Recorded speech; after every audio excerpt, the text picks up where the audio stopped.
So I thank all those people who have already been up here because without them, I would not be up here. I'm going to have some trouble tonight in terms of being 84. In other words, I will constantly be shifting classes, and God knows what other tics and traumas will emerge. But I'm sure you will bear with me. I thought maybe as a way of starting, I don't want to do anything like a standard reading. Uh, I, uh, I don't feel comfortable. I mean, everything that I might read to you is in the book. So I'd rather read select passages that in turn will allow me to take off and make additional comments. And I also want to, though I deeply admire Mike Callen as well, to me he is the single most undersung hero of the early years of the AIDS epidemic. I'm hoping that the book will do something to make more people aware of the fact of his enormous contribution. But tonight, though I admire Mike Callen enormously as well as Essex, I do want to focus on that part of the dual biography that deals with Essex. This seems to me obviously, the appropriate strategy, given the fact that so many of Essex's closest friends have already spoken to you, that we are in Washington, D.C., which was Essex's home, and there are so many other people here, though even if I don't know them personally, probably knew Essex. So although I don't talk about Mike Callen, or not much, please keep his name in mind because he deserves far more honor than he has received. So to establish a kind of context, what I'd like to do is, in a sense, go back to 1980, just before the epidemic arrives on the scene.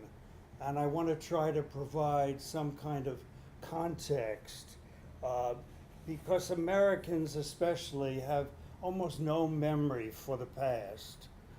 They sort of pride themselves on erasing it, thinking that all that matters is what's going on in the moment, and all that matters are their own activities. So, by way of providing that kind of context, let me start with the election of 1980, when Ronald Reagan, as I'm sure you know, was elected our president, and thereby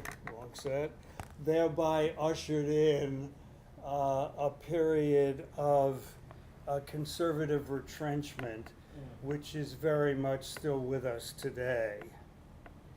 This isn't going to work. Neither pair of glasses is working. All right, I'll figure it out as we go along. I better read a little bit until I adjust.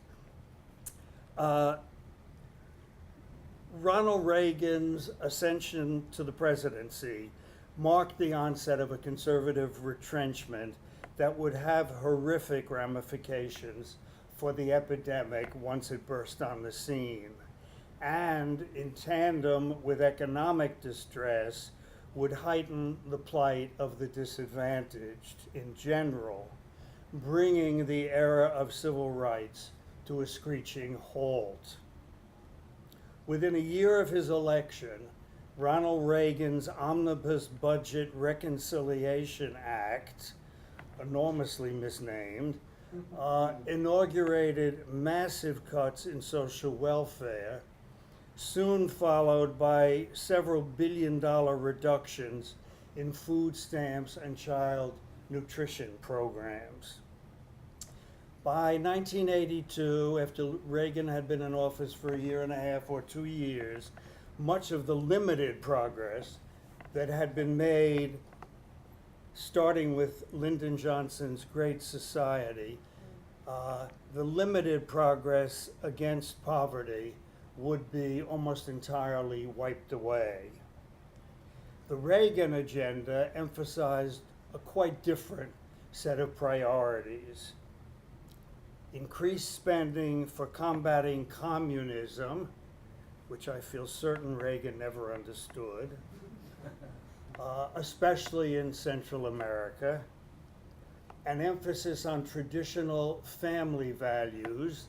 That was Nancy's enormous contribution, just say no, and a trickle-down theory of supply-side economics that envisioned a future that harkened back to Herbert Hoover.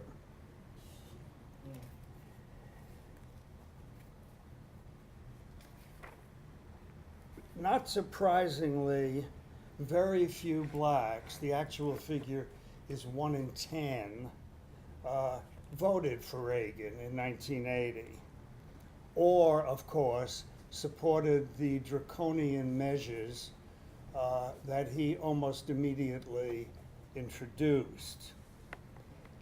That, however, should not be taken, I feel, as a measure or proof of anything like a unified black community in Washington, D.C. Around the time of Reagan's inauguration.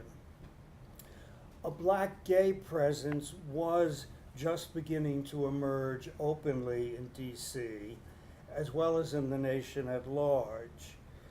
Probably the best known organization at the time was the National Coalition of Black Lesbians and Gays, which eventually had chapters in more than half a dozen cities. There's a lot in the book about these early years of the development of black gay politics and culture, but of course I don't have time to go into most of that tonight. I think what it's probably safe to say, by way of summarizing all the developments of those years, is that for many black gays, certainly for Essex, race, a shared history, a shared marker of oppression, race was and is the primary source of identity, with gender and sexual orientation usually secondary. Let me quote from Essex directly here, and Essex said something like this on multiple occasions. In other words, it was part of the core of his being, and he constantly gave voice to it. Quote, "My race, even at the point of birth, was more important to me than my sexuality. That's going to always be the case. I love my race enough to know that I'm a black man first and foremost, and that my sexuality falls in line after that." It's often been argued, it's taken almost as a truism, that homophobia in the black community is at least as strong and probably stronger than it is in the white community. Throughout the book, I tried to present evidence which I think contradicts that. I think what's involved here is a confusion of the black church, at least the black church in those years of the early 1980s, a confusion of the black church with the black community. And it's often in part as well a misreading of the church. Certainly it's a misreading of the church as its attitude toward homosexuality has evolved through the years. However, in 1980, I quote here from two bishops, two Washington, D.C. bishops. One, William A. Hilliard, quote, "The church is diametrically opposed to homosexuality." Bishop Jasper Roby put it this way: "Unless homosexuality ceases, it will destroy us all." Now, that probably did typify the attitude in the early 80s of most traditional black church leaders and their traditional congregations. I want to come back, and I will throughout, to comment even further about Essex and his attitude toward race. In saying that much, though, I don't want to leave that part of the subject without making it very clear that what I'm saying is that the white establishment in these years was, if anything, even more homophobic than even the most traditional members of the black church. Let me give you a couple of examples of what the climate was like back then, because, as I say, we do tend so easily to forget.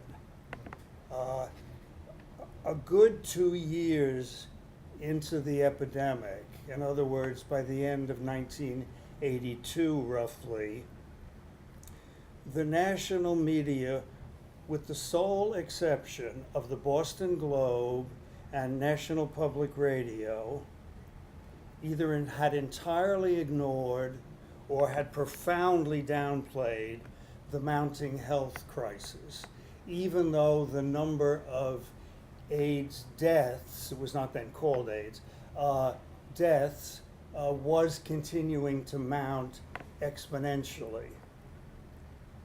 Finally, on May 31st, 1982, one American newspaper, the Los Angeles Times, ran a front page story about AIDS.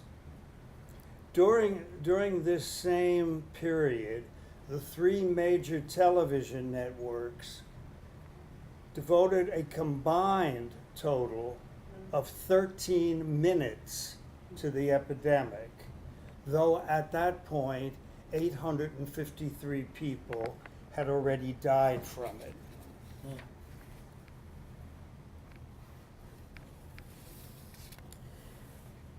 If we look at what it was like in the hospitals, how hospitals were treating gay people, gay men in those years, falling ill, the story is a horrible one. Mike Callen was in and out of hospitals, and he was constantly subjected to medical staff entering his room fully gowned and masked, unwilling to go near his bed, certainly unwilling to touch him. When it came time for meals, they would leave the tray outside his room in the corridor. This is a person deathly ill, at some points unable to get out of bed to get the meal that was left in the corridor, meaning that if a friend didn't come by, the patient would go hungry, as Mike often did. Some AIDS patients refused a room, ignored by orderlies, died on hospital gurneys in the corridors of hospitals, never having been allowed actual admittance to them.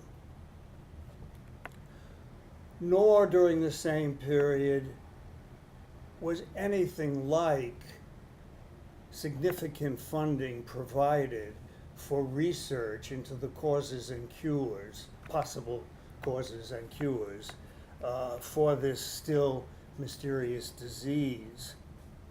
I doubt if many, or possibly even any of you, remember that in 1982 there was a Tylenol scare? Ah. Okay, good. In that scare, 7 people died from having swallowed Tylenol pills that had been laced with cyanide. Within 2 weeks of the outbreak of that scare, the federal government had allocated $10 million to deal with the contamination. I mean, after all, this scare involved valuable people, heterosexuals. Unlike the despised, which included not only homosexuals, gay and African American, but also IV drug users. And for a while, Haitians, who were, as it turned out, quite unfairly stigmatized as being carriers of the disease.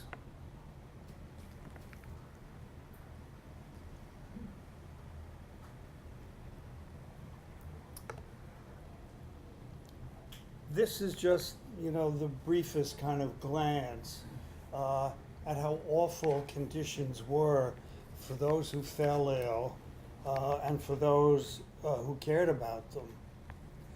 Not surprisingly, as a result,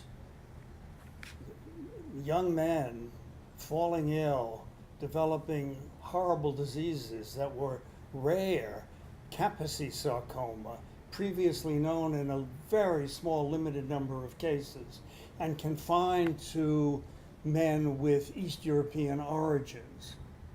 Suddenly, it's appearing in 20-year-olds. PCP, pneumocystis, a form of pneumonia, a deadly form of pneumonia, extremely uncommon. Suddenly, hundreds of young men are falling ill and dying from it. Not surprisingly, what ensued was a period of understandable panic and terror. Many of those who fell ill, knowing that nothing about their illness was understood, no treatments were available, they promptly turned to whatever was currently being touted as a miracle cure. And this ran the gamut. There was almost a new miracle drug a month. And everybody flocked to take it. Not my Callen, though. My Callen warned against it. But again, that's a complicated, long story. People were doing everything from catnip enemas to macrobiotics, to compound Q, which was a cucumber derivative, to AL-721, Suramin. I mean, the list goes on and on. One San Francisco doctor started to give his AIDS patients intravenous doses of vitamin C, enormous doses of vitamin C, based on a Linus Pauling protocol for cancer, with, of course, no result at all.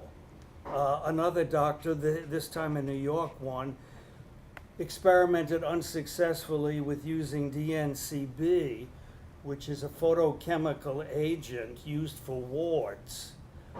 He tried using that on Kaposi sarcoma, again, of course, with no result.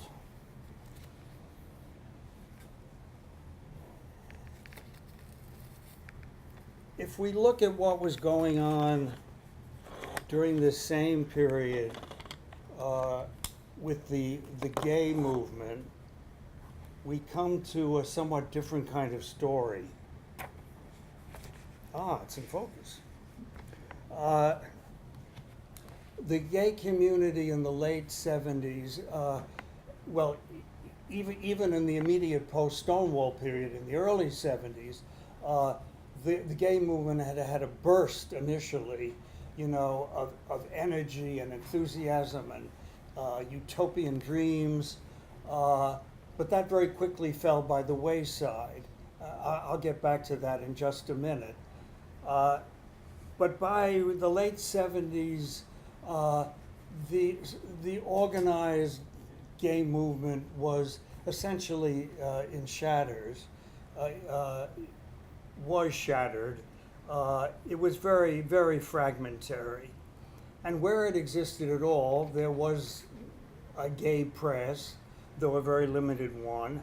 The gay press in those years focused almost entirely on the world of middle-class white men, which accurately reflected, alas, the state of the agenda of the gay political movement in those same years. The leading organization, and I was on the founding board, the National Gay Task Force, it was years before it was even called the National Lesbian and Gay Task Force. Hello? That was the climate of opinion in those years. The National Gay Task Force, about which I need to say in my own defense, I always had ambivalent feelings about, but it seemed to be the only game in town, and so I spent, a good 5 or 6 years working with the group. But what it did was it was essentially a middle of the road group, and its efforts are not really to be minimized because there was almost nothing else going on in those years. But it did focus on trying to secure basic civil rights for gay people, meaning using the traditional devices of voting and lobbying. And that probably is the most that could have been hoped for in those early years. It was a time of ever-deepening conservatism and ever-deepening economic depression. Here's a sample commentary from the then highly regarded and still highly regarded columnist George Will. This will give you a sample of the climate of opinion of the times. He called the efforts of the National Gay Task Force to try to pass gay rights ordinances as, quote, part of the moral disarmament of society. But even though the status of the organized gay movement in roughly 1980 was marginal and its goals strictly pragmatic, none of that really explains, it seems to me, the absence in its ranks of people of color. And people of color were well aware of their absence. Here's one example. The black writer Thomas Dotton, D-O-T-T-O-N, writing in 1975, he writes that after 5 years of working in the movement, I've become fed up with the endless apologies and excuses for failing to deal with the absence of black faces.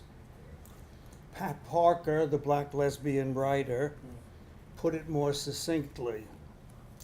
The white lesbian's foot might well be smaller than the white man's, but it's still on my neck.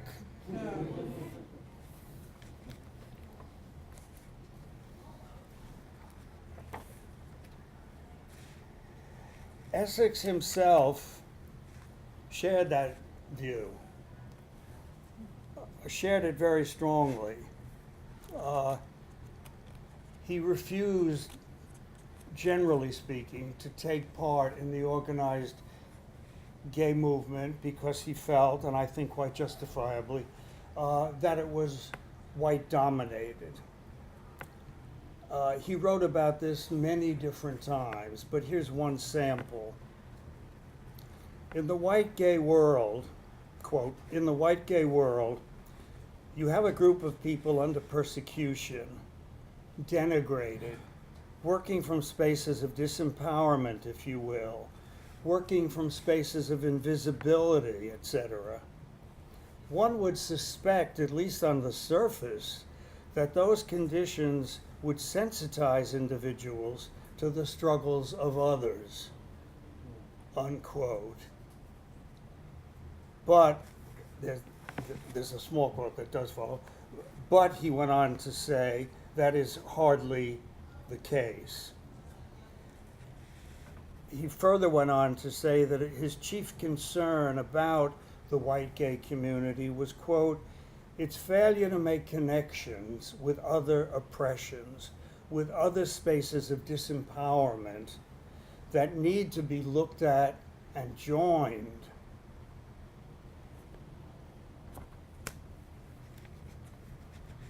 I want to use that quote of Essex's to do something that I wasn't asked to do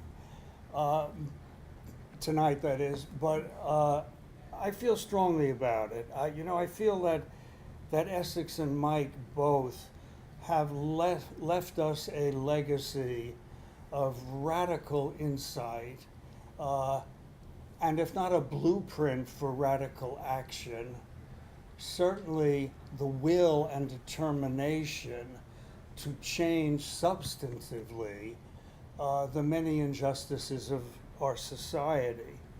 And so what I want to do, in a way, as a continuation of Mike and Essex's legacy, is I want to jump up to the present day and ask the question, does that indictment by Essex that I just read to you, does that still hold true?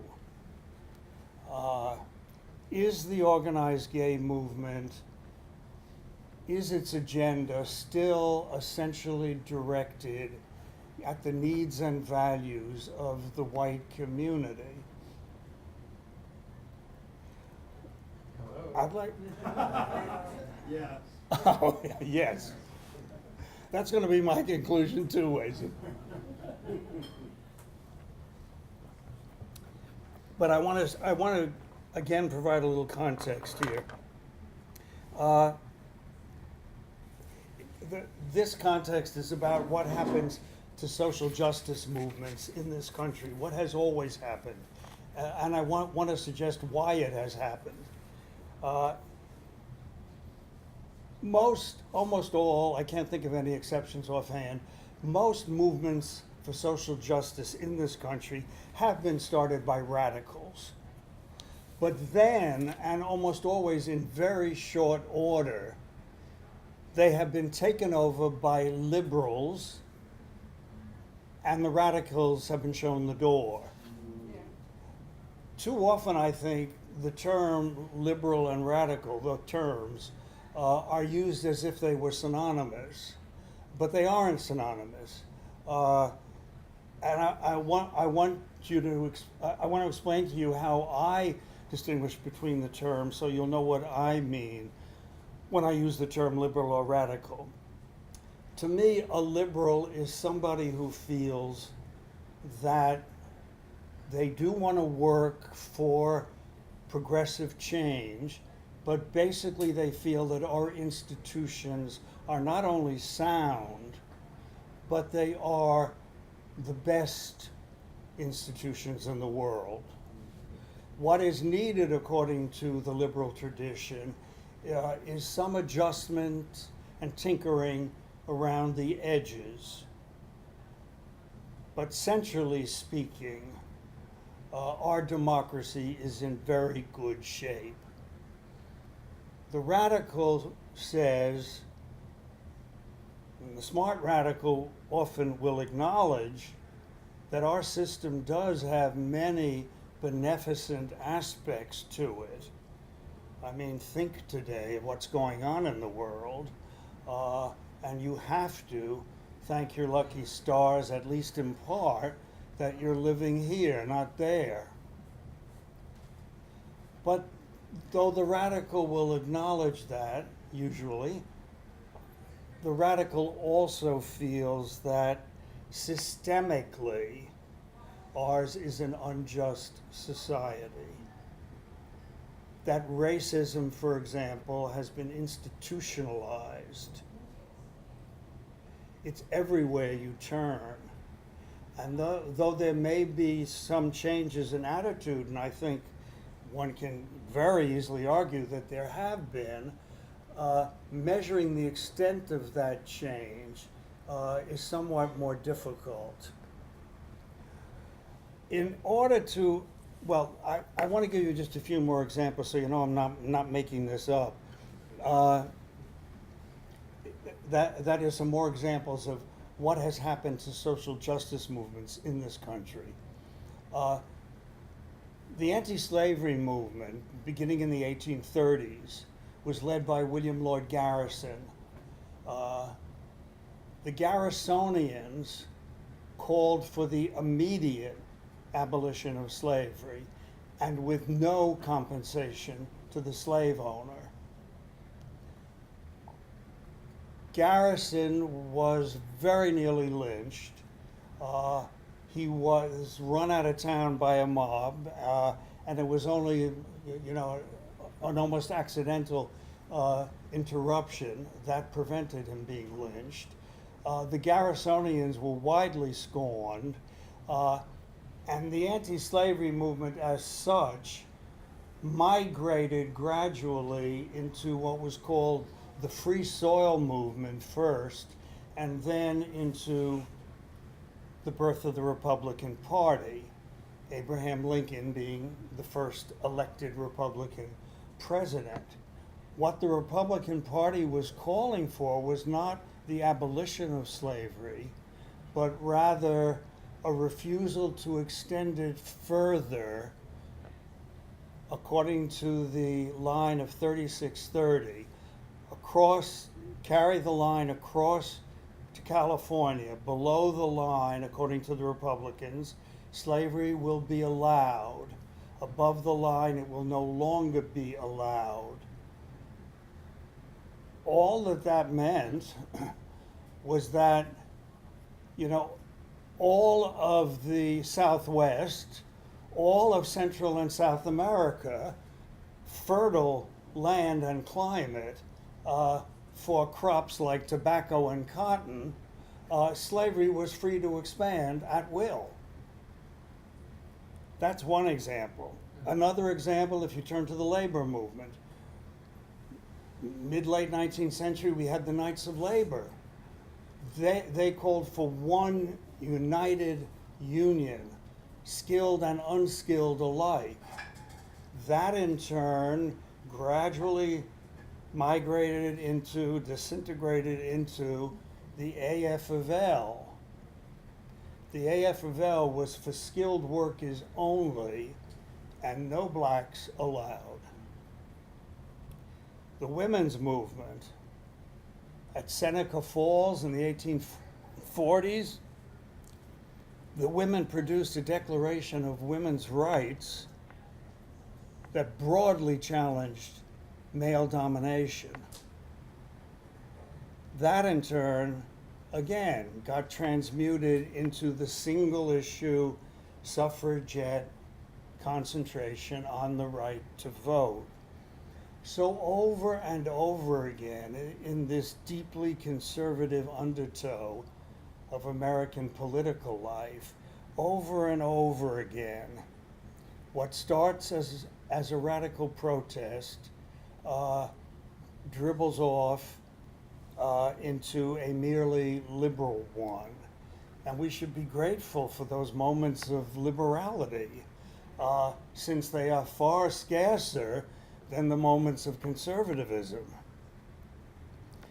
Behind all of this, it seems to me, is a notion that is central to American ideology, has been at least since the 19th century, and it seems to me is as deeply entrenched today as it ever was.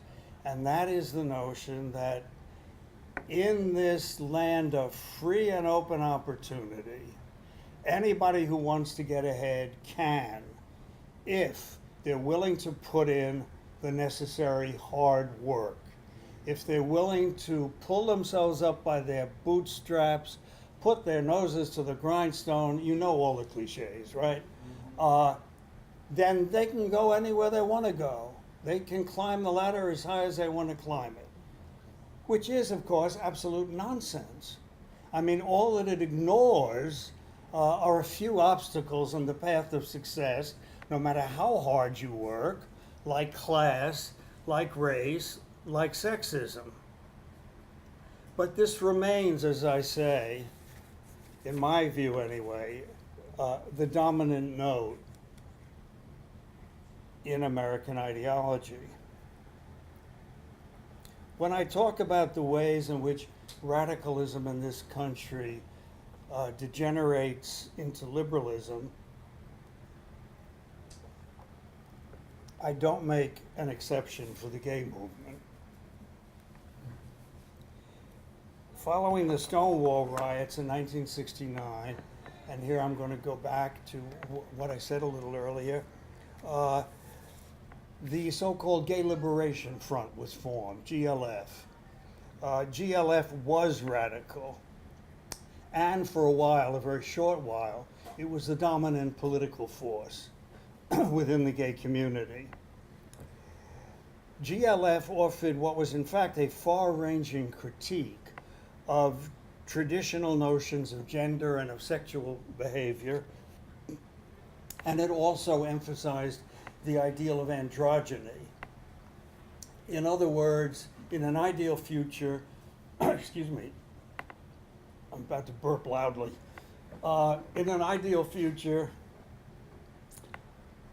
every individual would contain those characteristics which currently are parceled out to one gender or the other. So women are emotional and expressive, and men are aggressive and dominant.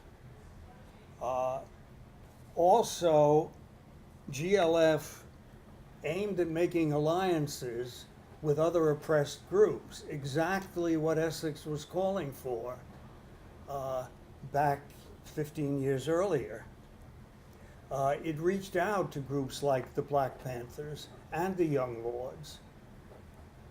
Unfortunately, because the blame hardly resides wholly with gay people, unfortunately, with the single exception of Huey Newton, the Black Panthers and the Young Lords did not reach back.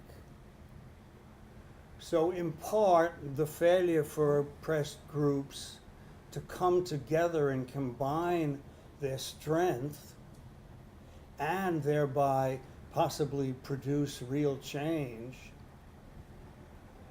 that possibility falters on the built-in prejudices not only of gay people and ideology, but of many others as well. Of course, GLF, like all those earlier radical movements I described, GLF very quickly disappeared. It was replaced initially by GAA, which did have its radical moments. GAA conducted a lot of zaps, which were confrontational tactics.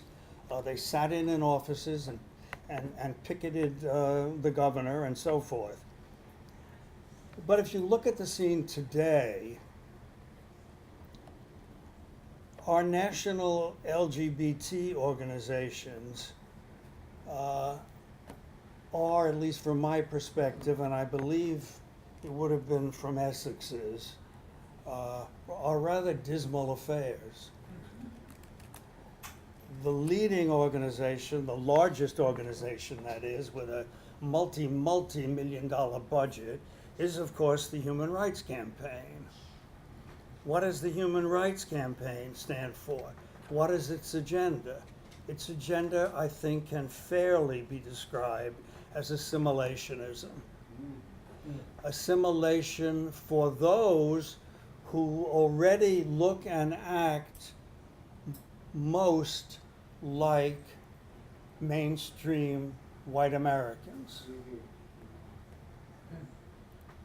And this is what's been going on, it seems to me, for the last 20 years.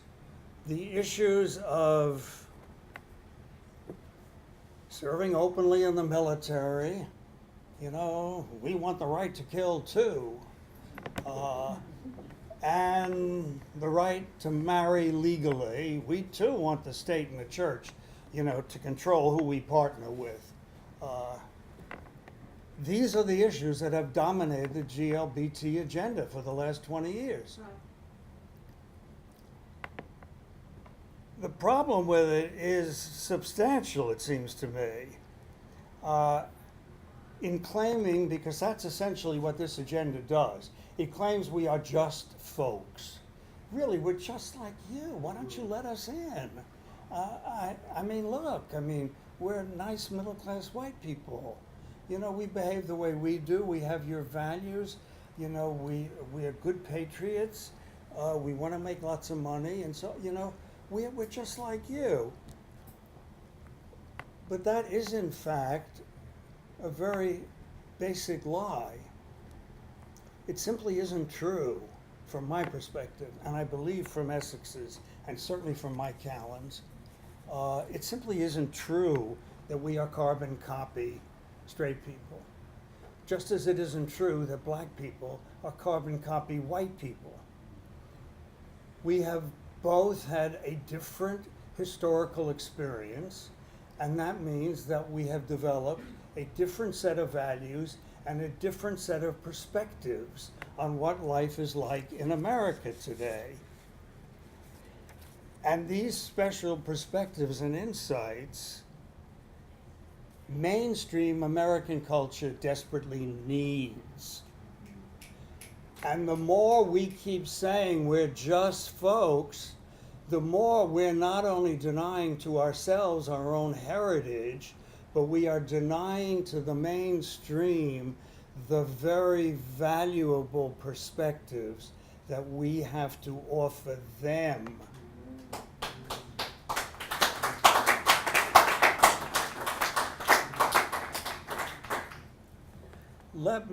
I've only got a few minutes left, but let me just try to, you know, itemize. Here I will read a section. Well, what do you mean, people often say? What do you mean we're distinctive? We have a somewhat different set of values, etc. Here's my reply. We need to assert the fact that despite enormous variations in our individual lifestyles, a distinctive set of perspectives reflecting our distinct historical experience does exist among gay people in regard to how they view gender, sexuality, primary relationships, friendships, and family. Moreover, gay differentness isn't some second-rate variation on first-rate mainstream norms, but rather a decided advance over them. Now, this is pure heresy. You know, at 84, you can say almost anything. Thank God you do. Gay subcultural values, well, I go on to give some examples. And I say that, you know, if only the mainstream was listening, what we represent are possibilities for everyone. We're not just talking about LGBT people, we're talking about everyone could profit from knowing more about what we have learned and knowing more about what our lifestyles are like. And one of the reasons that the mainstream isn't listening is due, as I just argued, in part to us. We go on denying and concealing our specialness, and we do so, certainly this is true of the Human Rights Campaign, we do so in the name of being let into what is essentially a middle-class white male clubhouse. So what do I mean when I speak of our specialness? I mean the challenge to the gender binary. I mean the denial that women are intrinsically, biologically, genetically, God knows, emotional, and men are intrinsically aggressive. The gender binary is much less true of gay men and lesbians, and it's certainly much less true of trans people. It's also less true in terms of sexual orientation of bisexuals. A good friend of mine, who's a very smart woman, said, you know, I think the B in LGBT really needs more exposure and examination. It seems to me it's a much more pronounced phenomenon, certainly among the younger generation, than is usually acknowledged.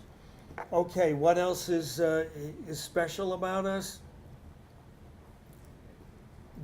What I'm saying here is based on a significant number of studies. I'm not inventing these conclusions out of whole cloth. It's been shown that lesbians as a group are far more independent-minded and far less subservient to authority than are straight women. The studies show that many gay men, not all, put a premium on emotional expressiveness and sexual innovation, as many straight men do not. The studies have shown that both lesbians and gay men hold a view of coupledom or couplehood that is characterized far more by mutuality and egalitarianism than is true of straight couples. If you don't believe me, I brought along an article from the Bible, the New York Times. The New York Times felt obligated way back in 2008 to publish an article summarizing recent scholarly evidence. This is in the words of the Times. These studies have, quote, conclusively shown that same-sex couples are far more egalitarian in sharing responsibility both for housework and finances than are heterosexual ones, where women still do much more of the domestic chores and live with a lot of anger as a result, and where men are more likely to pay the bills. As a result, this is the Times' conclusion, same-sex couples have more relationship satisfaction and, hold on to your beads here, have a great deal to teach everyone else. In other words, there really is a gay subculture. It has a great deal to offer the mainstream, and it also has a great deal to offer that multitude of gay people who continue to insist that we're just folks, except for this slight insignificant matter, you know, of who we find sexually attractive. It all reminds me of what James Baldwin once said. He said he simply didn't understand why blacks, you know, keep begging to rent a room in a house when that house is burning down.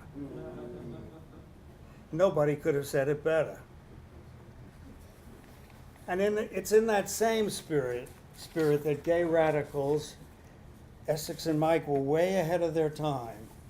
But gay radicals today are saying nothing more or less than what they were saying. That, of course, we're entitled to all, you know, the ordinary, obvious rights and privileges of every other person in this country, but that the recent narrow concentration of our political agenda on marriage and the military has, among much else, implicitly denigrated both the unmarried state and the refusal to maim and kill in war. A lot of unmarried people are quite content with their singlehood, if that's a word. So all that this does, you know, is give special entitlements to those married gay people who are successfully aping the institution of marriage already set in place by heterosexuals. The Human Rights Campaign, as I said, by far the largest of our organizations, speaks primarily, almost exclusively, to a middle and upper white constituency. It all but ignores the gay world's Black, Asian, and Latino members. It all but ignores the plight of its own poor, and it ignores the whole history of our substantial challenge to traditional gender and sexual norms. As part of this, one fact that's often overlooked is that the majority of gay people are working class. A lot of ramifications follow from that. Whether you define class by income or educational level or job status, it doesn't matter. The majority of gay people fall within the definition of working class.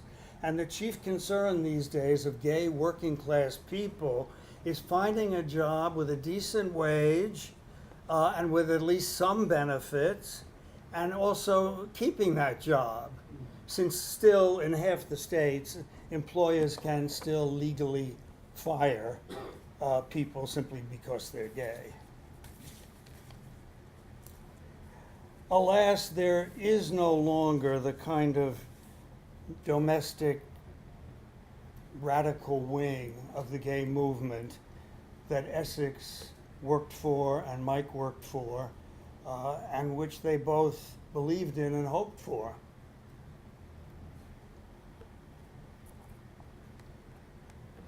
Which is to say, I'm afraid, that in my mind anyway, the gay movement no longer represents a genuinely transformative politics.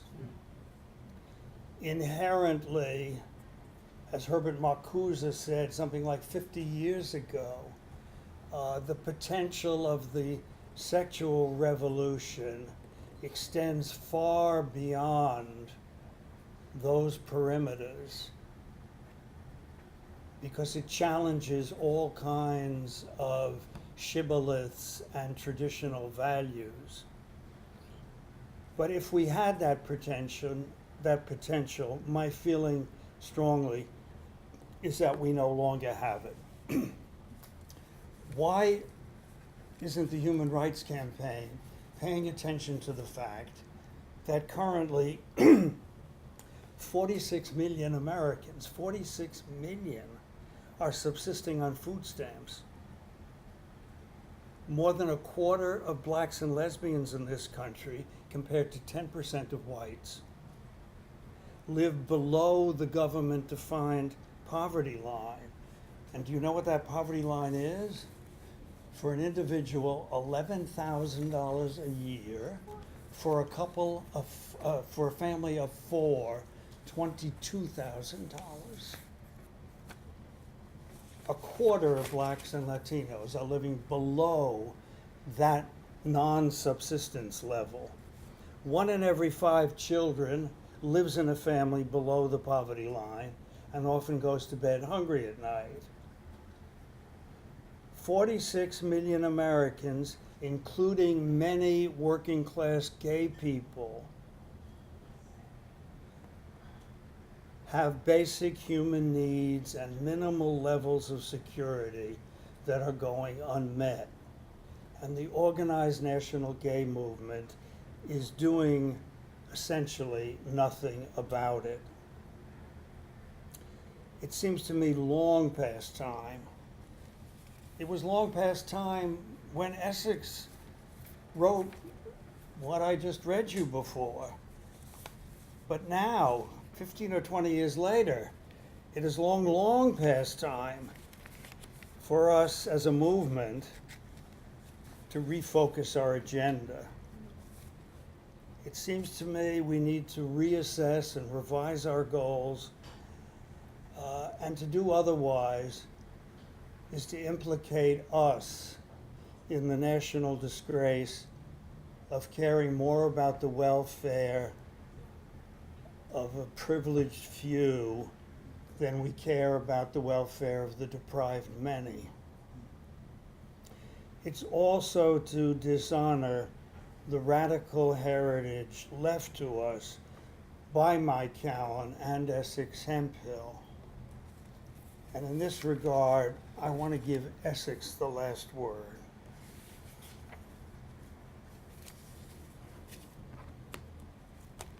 This is not poetry. This is a prose piece that Essex wrote, and I'm only going to read you a short part of it.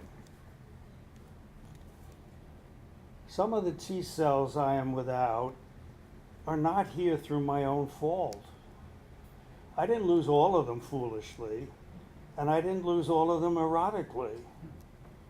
Some of the missing T cells were lost to racism, a well-known transmittable disease. Some were lost to poverty because there was no money to do something about the plumbing before the pipes burst and the room flooded. Homophobia killed quite a few, and so did my rage and my pointed furies. So did the wars at home and the wars within.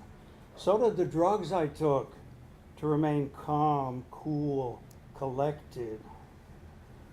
Actually, there are T cells scattered all about me at doorways where I was denied entrance because I was a faggot or a nigger or too poor or too black.